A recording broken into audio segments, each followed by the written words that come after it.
Good morning students Haryana GK की series को आगे बढ़ाते हैं। इस प्रैक्टिस सेट के हमारे क्वेश्चन हो चुके थे 68। तो क्वेश्चन नंबर 69 से आज शुरू करेंगे हम स्टूडेंट्स। शुरू करते हैं क्वेश्चन। स्वामी दयानंद ने अम्बाला का दौरा इन चारों डेट्स में से कब किया? यानी कि स्वामी दयानंद जी ने रेवाड़ी का जो दौरा किया वो इन चारों में से कब किया? 1880 में, 1878 में, 1882 में या 1876 में। तो भी स्वामी दयानंद जी ने अम्बाला का जो दौरा किया था वो किया था कब भाई? वो किया था इन चारों डेट्स में से 1878 में। अगला क्वेश्चन अभी स्वामी दयानंद जी ने रेवाड़ी का दौरा, देखो अम्बाला की बात चले तो 1878 में, और अगर रेवाड़ी की हो फिर 1882 में किया, 1880 में किया, 1884 में किया या 1878 में किया। तो भी रेवाड़ी का दौरा किया था 1880 में। तो दो क्वेश्चन आपके यहाँ पर हो जाते हैं। अगर अम्बाड़ा के दौरे की बात करते हैं 1878 में, और रेवाड़ी के दौरे की बात करते हैं 1880 में। दोनों क्वेश्चंस का आंसर आपको ध्यान रखना है। नेक्स्ट क्वेश्चन है भाई, आर्य समाजी अहीर नेता युधिष्ठिर द्वारा किस स्थान पर एक गौशाला का निर्माण किया गया था? आर्य समाजी अहीर नेता युधिष्ठिर द्वारा इन चारों स्थानों में से कहाँ पर भाई? क्या हिसार में किया गया था, या भिवानी में किया गया, रेवाड़ी में किया गया या पानीपत में किया गया? तो आर्य समाजी नेता युधिष्ठिर द्वारा यहाँ पर गौशाला का निर्माण जो किया गया था वो किया गया था रेवाड़ी में। आर्य समाजी द्वारा रेवाड़ी में गौशाला का निर्माण किया गया था। नेक्स्ट है भाई, हरियाणा में सबसे पहले जिला समितियों का गठन किया गया। यानी कि हरियाणा में किस सन में सबसे पहले जिला समितियों का गठन किया गया था? क्या 1870 में किया गया, 1872 में किया गया, 1871 में किया गया या 1869 में किया गया? बताओ स्टूडेंट्स, जिला समितियों का गठन सबसे पहले कब किया गया था? तो ये किया गया 1871 में। जिला समितियों का गठन सबसे पहले हरियाणा में 1871 में किया गया। नेक्स्ट है, छछरौली का विद्रोह कब हुआ? छछरौली का विद्रोह 1819 ईस्वी में, 1816 ईस्वी में, 1818 ईस्वी में या 1817 ईस्वी में। छछरौली का जो विद्रोह किया गया था वो 1818 ईस्वी में। छछरौली का विद्रोह 1818 ईस्वी में किया गया था। नेक्स्ट क्वेश्चन है भाई, 1824 ईस्वी में किसान विद्रोह से प्रभावित इन तीनों में से कौन कौन सा क्षेत्र था? कब की बात अभी? 1824 की। किसान विद्रोह से प्रभावित क्षेत्र पूछा गया है। पहला ऑप्शन आपका हिसार, दूसरा है भिवानी, तीसरा है रोहतक या सारे ही ऐसे क्षेत्र थे। तो अभी 1824 ईस्वी में किसान विद्रोह से प्रभावित में आपका हिसार भी था, भिवानी भी था, रोहतक भी था। तो तीनों होने से आपका उपरोक्त सभी इसका राइट आंसर होगा स्टूडेंट्स। नेक्स्ट देखो, नेक्स्ट क्वेश्चन है स्टूडेंट्स, ब्रिटिश ईस्ट इंडिया द्वारा छीनी गई रियासतें कौन कौन सी थी? ब्रिटिश ईस्ट इंडिया के द्वारा जो छीनी की रियासत थी उनमें से रादौर व बुफोल थी, छछरौली व रानिया थी, कैथल व लाडवा थी या तीनों ही थी, यानी कि डी होगा। तो ब्रिटिश ईस्ट इंडिया के द्वारा जो छीनी की रियासत थी उनमें से स्टूडेंट्स आपका रादौर व बुफोल भी थी, यानी फर्स्ट आपका राइट है। इसके साथ साथ छछरौली व रानिया व ये भी सही है, कैथल व लाडवा व थी, और तीनों सही होने से इस क्वेश्चन का राइट आंसर होगा उपरोक्त सभी। नेक्स्ट है भाई, कंपनी सेना में एनफील्ड राइफल से पहले किस राइफल का प्रयोग किया जाता था? क्वेश्चन पूछा गया है कि भी कंपनी सेना में एनफील्ड राइफल से पहले भी किस राइफल का प्रयोग किया जाता था?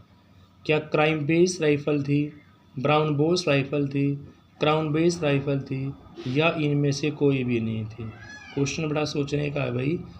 राइफल का नाम यहाँ पर पूछा गया है, तो वो था ब्राउन बोस राइफल। क्या था स्टूडेंट्स? ब्राउन बोस राइफल इसका राइट आंसर होगा। नेक्स्ट है, सनातन धर्म सभा की स्थापना कब और कहाँ पर की गई थी? सनातन धर्म की स्थापना कब और कहाँ पर की गई थी? फर्स्ट है 1883 ईस्वी में कुरुक्षेत्र में, 1885 ईस्वी में पानीपत में, 1886 ईस्वी में झज्जर में, या 1882 ईस्वी में कैथल में। तो भी सनातन धर्म सभा की स्थापना की गई थी वो इन चारों में से की गई थी 1886 ईस्वी झज्जर में। कहाँ की गई थी? 1886 ईस्वी झज्जर में। नेक्स्ट है, कांग्रेस अधिवेशन में भाग लेने वाले व्यक्ति का नाम पूछा गया है। कांग्रेस अधिवेशन में भाग लेने वाले व्यक्ति का नाम, तो भी क्या दीनदयाल शर्मा, बाल मुकुंद गुप्त जी थे, गौरी शंकर व दुलीचंद थे, लाला लाजपत राय व बाबू मुरलीधर थे, या तीनों ही इसका राइट आंसर है, यानी कि उपरोक्त सभी। तो बताओ स्टूडेंट 78 का राइट आंसर कौन सा होगा? कि कांग्रेस अधिवेशन में भाग लेने वाले व्यक्ति, देखो भाई दीनदयाल शर्मा व बाल मुकुंद गुप्त थे, इसके साथ साथ ही आपके गौरी शंकर व दुलीचंद भी थे, लाला लाजपत राय बाई मुरलीधर भी थे। तीनों आपके राइट होने से उपरोक्त सभी ही इस क्वेश्चन का राइट आंसर होगा स्टूडेंट्स। नेक्स्ट क्वेश्चन है, 1907 ईस्वी में इन चारों नेताओं में से अंग्रेजी सरकार ने देश निकाला देकर बर्मा की मांडले जेल में भेज दिया था। तो 1907 ईस्वी में क्या लाला मुरलीधर थे, लाला लाजपत राय जी थे, या बाल गंगाधर तिलक जी थे, या लास्ट ऑप्शन है नेकी राम शर्मा थे? तो बताओ स्टूडेंट्स 1907 ईस्वी में अंग्रेजी सरकार ने देश निकाला देकर बर्मा की मांडले जेल। क्वेश्चन ये पूछ सकते हैं भाई मांडले जेल कहाँ है? तो मांडले जेल कहाँ? बर्मा में है। और किसको वहाँ भेजा गया था? लाला लाजपत राय जी इसका राइट आंसर होगा। क्या होगा भाई? लाला लाजपत राय। और कब भेजा था? 1907 में। तो दोनों ही क्वेश्चन आपको याद रखने हैं। आगे देखते हैं स्टूडेंट्स, क्वेश्चन नंबर 80 कि भी इनमें से राष्ट्रीय स्कूल की नींव स्वयं महात्मा गांधी ने रखी थी। आपके पास 4 स्कूल दे रखे हैं और चारों ही आपके राष्ट्रीय स्कूल हैं। राष्ट्रीय स्कूल की लिस्ट भी आपसे पूछ सकते हैं भाई। तो महात्मा गांधी ने किसकी नींव रखी थी? क्वेश्चन यहाँ पर ये पूछा गया है। पहला है हिंदू हाई स्कूल सोनीपत की, दूसरा है वेस्ट हाई स्कूल भिवानी, या जाट स्कूल रोहतक। तो भी अगर सबसे पहला राष्ट्रीय स्कूल की बात करते हैं, क्वेश्चन यहाँ पर अलग पूछा गया है। अगर आपसे क्वेश्चन पूछें कि सबसे पहला राष्ट्रीय स्कूल कहाँ खुला था, तो जाट स्कूल रोहतक इसका राइट आंसर आएगा।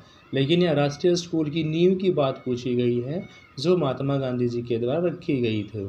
तो फिर इसका क्वेश्चन का आंसर होगा वेस्ट हाई स्कूल भिवानी। यानी राष्ट्रीय स्कूलों में महात्मा गांधी जी के द्वारा जिसकी स्थापना की गई थी उस स्कूल का नाम है वेस्ट हाई स्कूल भिवानी। लेकिन राष्ट्रीय स्कूल सबसे पहला जो था वो आपका जाट स्कूल रोहतक। जाट स्कूल रोहतक पहला राष्ट्रीय स्कूल है। नेक्स्ट है हरियाणा में सबसे पहले किन स्थानों पर राष्ट्रीय न्यायालय की स्थापना की गई थी? तो राष्ट्रीय न्यायालय की स्थापना फर्स्ट ऑप्शन है आपका सितंबर 1922 में कुरुक्षेत्र में, या जून 1920 में करनाल में, या मई 1921 में भिवानी में, या अगस्त 1921 में भिवानी में। तो देखो स्टूडेंट्स राष्ट्रीय न्यायालय की स्थापना कब की गई थी?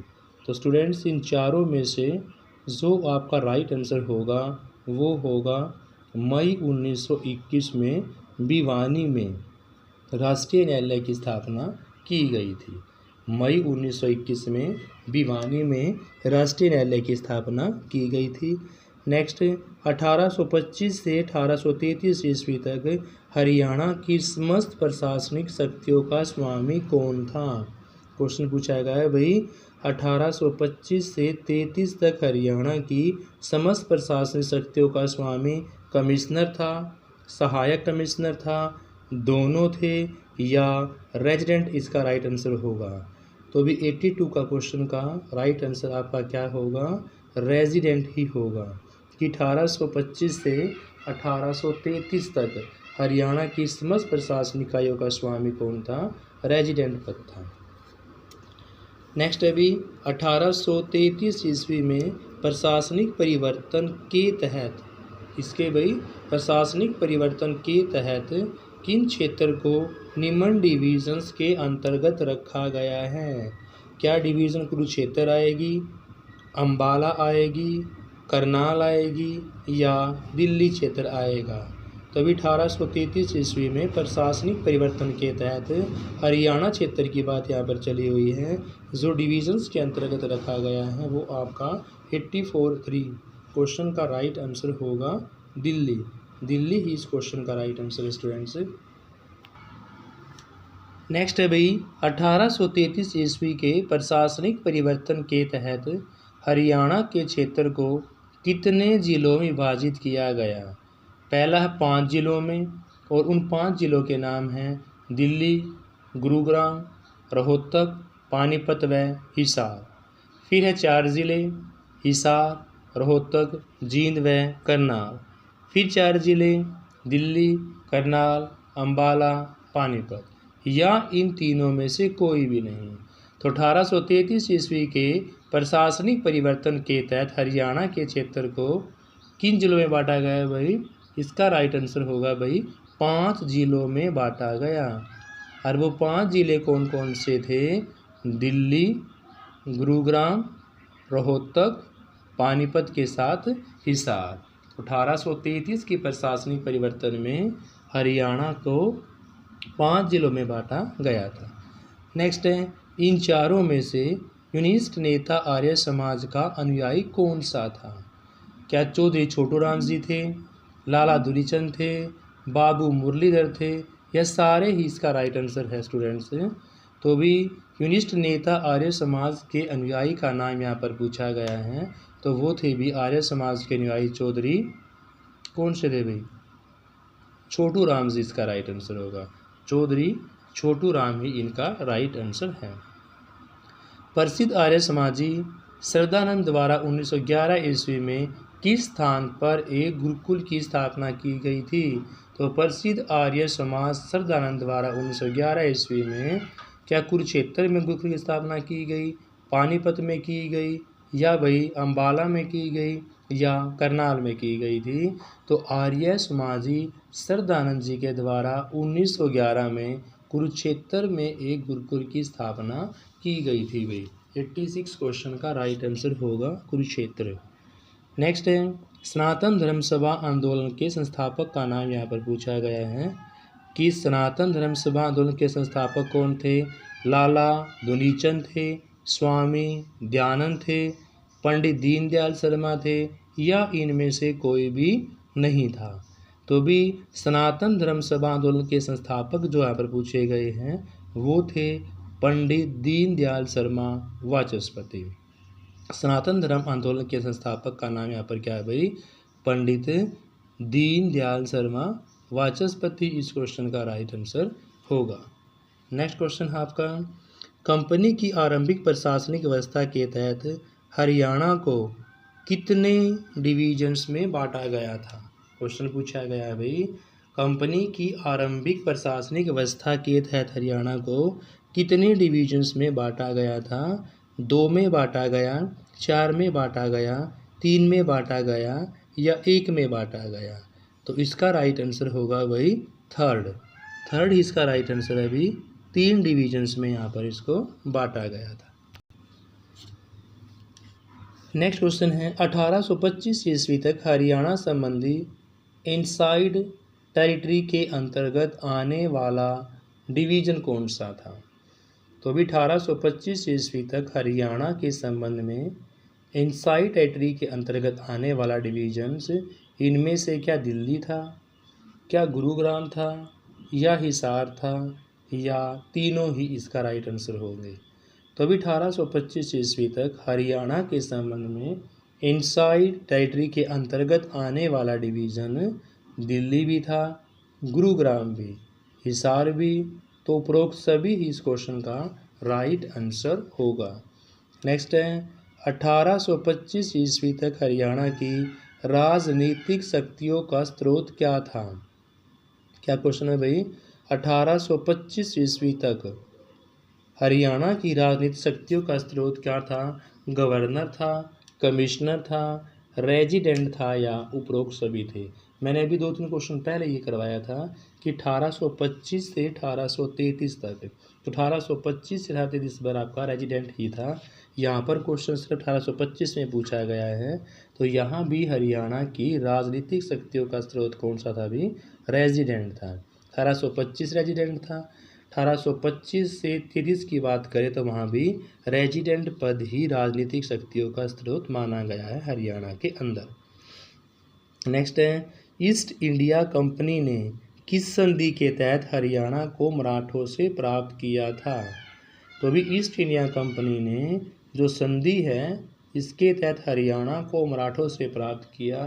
क्या उसमें सरजी अंजनगांव की संधि आएगी, अम्बाड़ा की संधि आएगी, रायन की संधि आएगी, या इनमें से कोई भी नहीं होगा।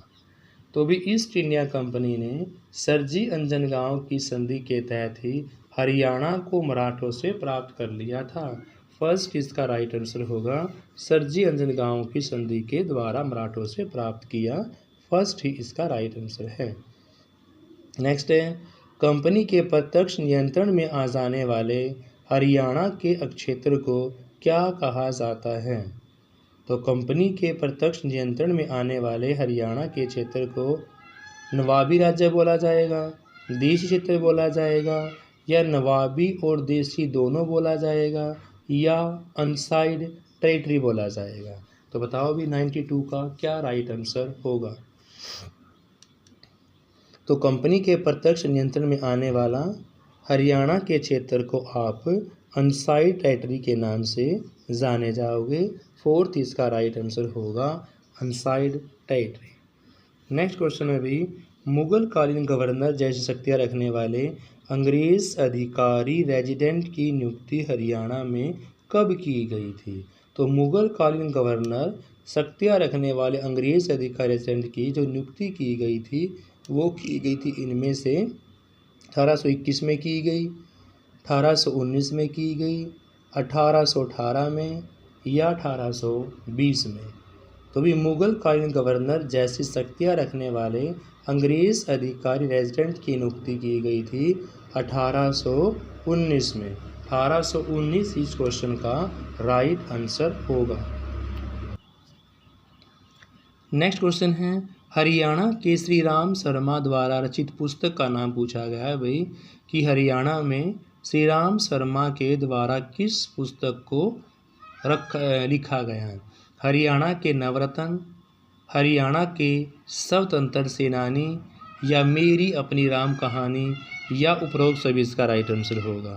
तो भी हरियाणा के श्री राम शर्मा द्वारा रचित पुस्तक जो है वो हरियाणा के नवरत्न भी है, हरियाणा के स्वतंत्र सेनानी भी है, और मेरी अपनी राम कहानी भी है। तो तीनों होने से डी इसका राइट आंसर होगा, उपरोक्त सभी। नेक्स्ट क्वेश्चन है हरियाणा के क्षेत्र को ईस्ट इंडिया कंपनी ने किस मराठा सरदार से प्राप्त किया था।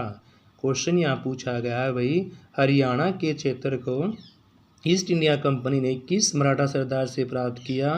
क्या दौलत राव सिंधिया थे, खांडे राव सिंधिया थे, माधव राम सिंधिया थे, या इन तीनों में से कोई भी नहीं थे। तो भी हरियाणा के क्षेत्र को ईस्ट इंडिया कंपनी ने दौलत राव सिंधिया से प्राप्त किया था। दौलत राव सिंधिया इस क्वेश्चन का राइट आंसर होगा स्टूडेंट्स। नेक्स्ट देखते हैं स्टूडेंट्स इस वीडियो के 2 क्वेश्चन रहते हैं सिर्फ आपके। असहयोग आंदोलन के समर्थक में हरियाणा में पहली राजनीतिक सभा का आयोजन किस स्थान पर किया गया था। क्वेश्चन पूछा गया है भाई, असहयोग आंदोलन के समर्थन में हरियाणा में पहली राजनीतिक सभा का आयोजन किस स्थान पर किया गया था। क्या पानीपत शहर में किया गया, महेंद्रगढ़ में किया गया, अम्बाला शहर में किया गया या नारनौल में किया गया। तो भी असहयोग आंदोलन के समर्थन में हरियाणा में पहली राजनीतिक सभा का आयोजन जो किया गया था वो किया गया था पानीपत शहर के अंदर। फर्स्ट इसका राइट आंसर होगा भाई पानीपत शहर। तो नेक्स्ट है 22 अक्टूबर 1920 की भिवानी की राजनीतिक सभा में मौजूद कौन थे। तो 22 अक्टूबर 1920 को भिवानी की राजनीतिक सभा में जो मौजूद थे, क्या बाबू मुरलीधर वैराला दुनीचंद थे या मौलाना आज़ाद, मौलाना मोहम्मद व मौलाना शौकत अली थे या महात्मा गांधी व मौलाना शौकत अली थे या उपरोक्त सभी इसका राइट आंसर होगा। तो भी 22 अक्टूबर 1920 की भिवानी की राजनीतिक सभा में जो मौजूद थे वो बाबू मुरलीधर वैराला दुनीचंद भी थे। इसके साथ साथ मौलाना आज़ाद, मौलाना मोहम्मद अली और मौलाना शौकत अली भी थे और इनके साथ ही महात्मा गांधी व मौलाना शौकत अली भी थे।